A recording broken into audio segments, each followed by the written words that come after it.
All right, Stereo Police. It's kind of a rainy, miserable day today, so I thought I'd go ahead and make another audio-related video. This one segueing from yesterday relative to the Klipschorns. Thought I'd try something just for giggles, just out of curiosity, since I have a bunch of gear up here.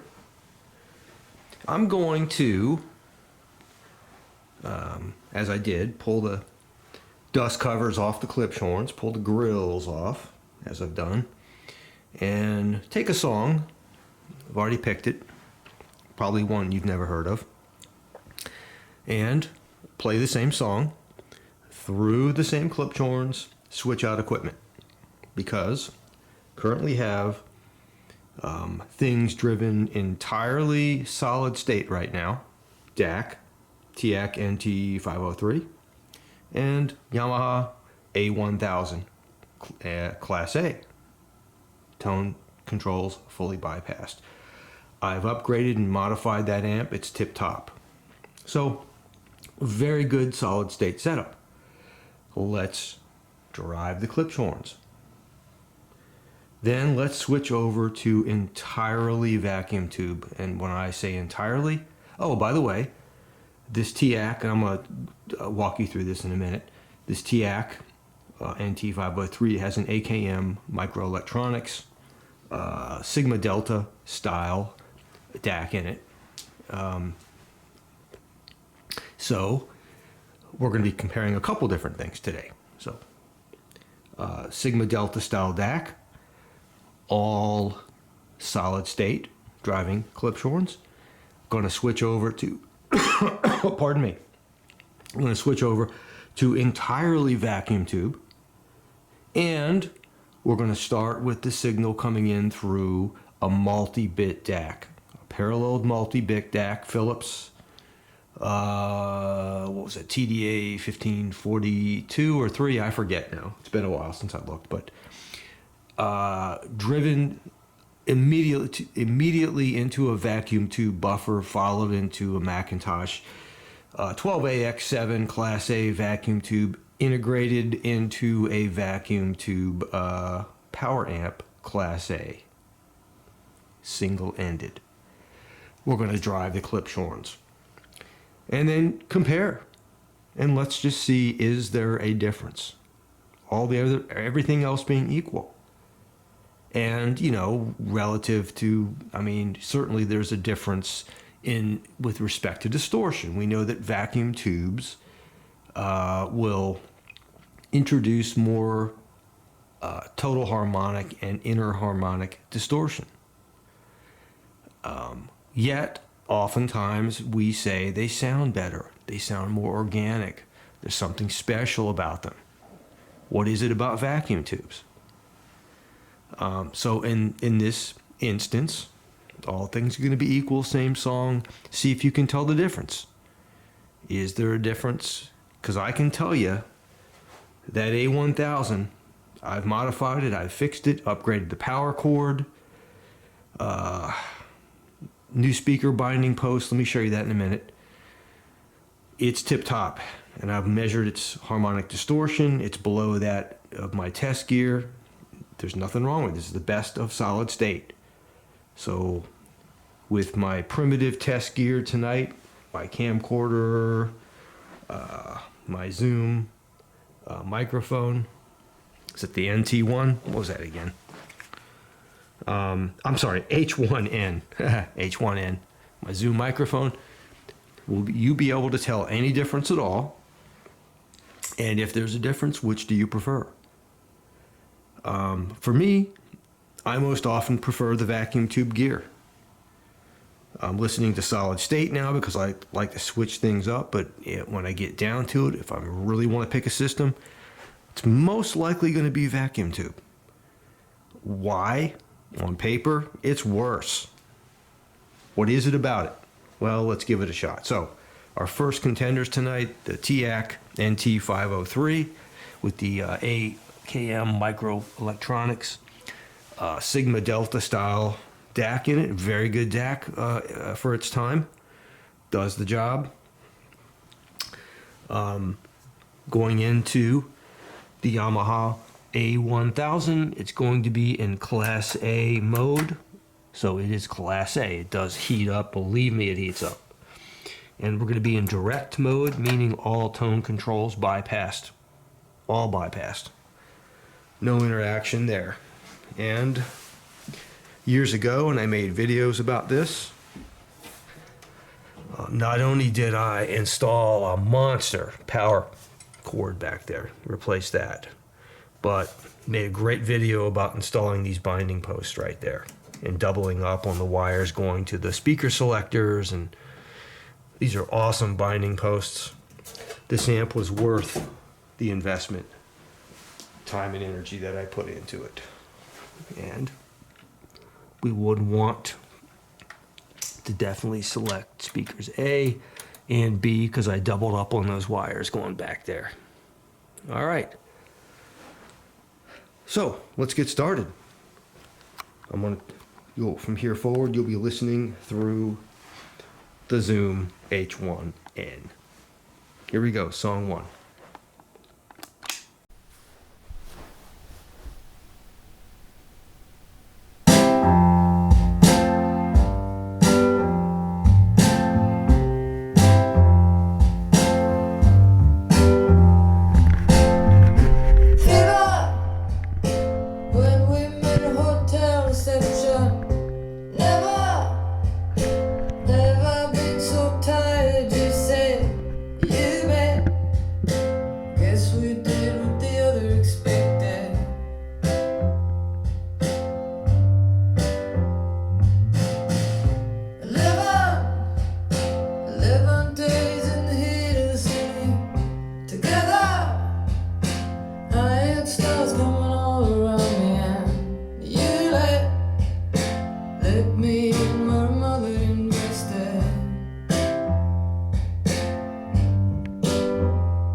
Okay, I've got the tube gear hooked up and warming up. Turn off my flashlight here. Company's called Lab 12. Macintosh. Lab 12. This is the DAC. Product is DAC 1 reference. I'm going to turn my flashlight on now. That's the inside, a little dusty.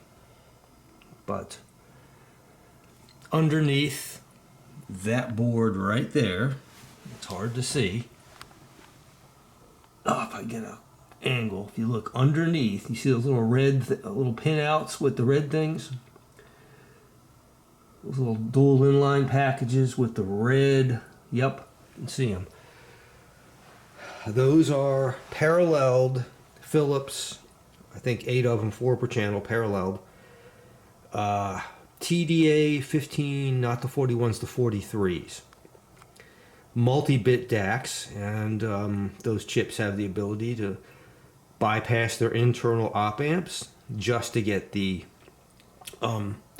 output of the multibit analog signal, and that is the case here. Those things are somehow proprietarily paralleled and then fed to the 6922 dual triode output stages.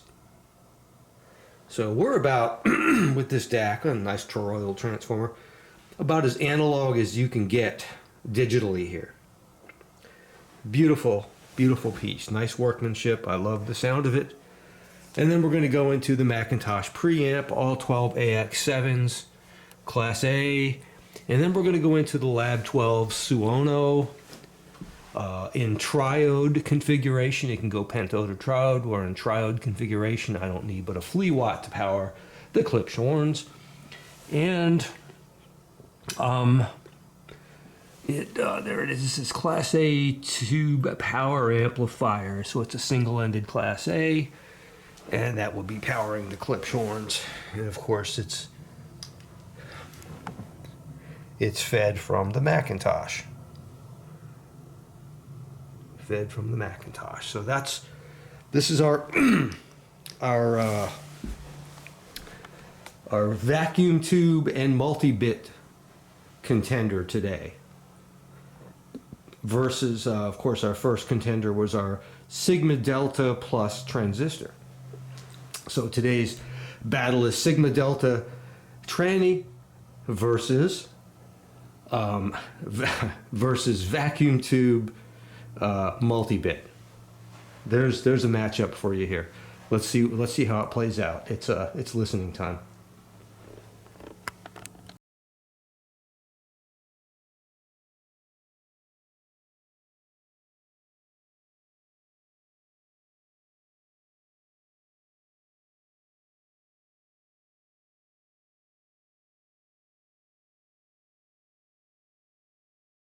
Okay, as you can probably see by the amount of light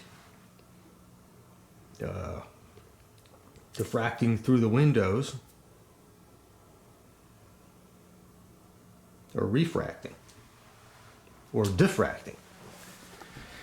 It is evening time, so I've waited about 2 hours in order to let this vacuum gear warm up.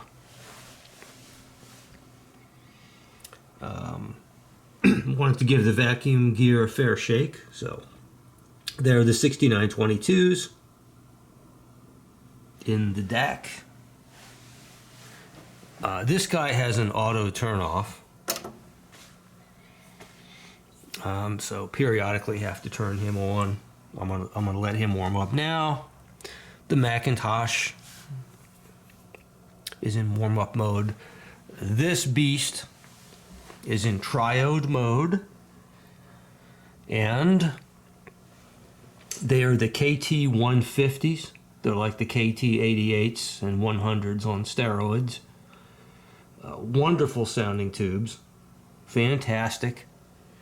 And I forget what the little guys are in front. I can't read them right now. The drivers. I think they're dual triodes. Those are pentodes, of course, but they have been warmed up. Everything is nice and warm in triode mode. Ready to roll. There we go. Macintosh is ready. DAC is ready. The multi-bits are ready.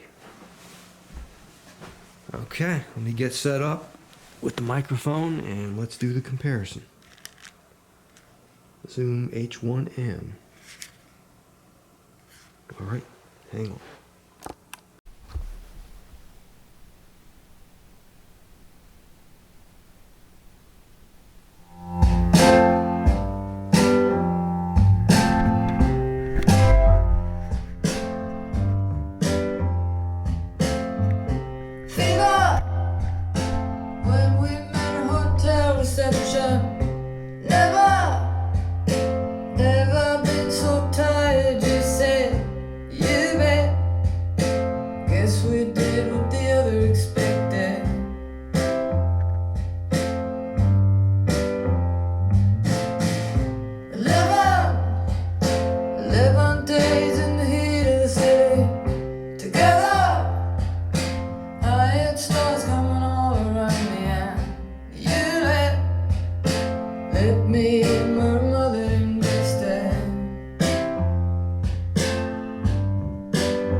Well,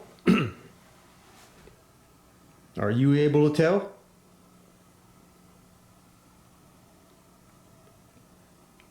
Which one's more organic? Which one's more lifelike? Which one's more in your room? Forget distortion. Just all other things being equal, other than the rig here that changed. Sigma Delta tranny versus multi-bit tube. Can you tell a difference? And if there is one, what is your preference? Stereo Police. Ciao.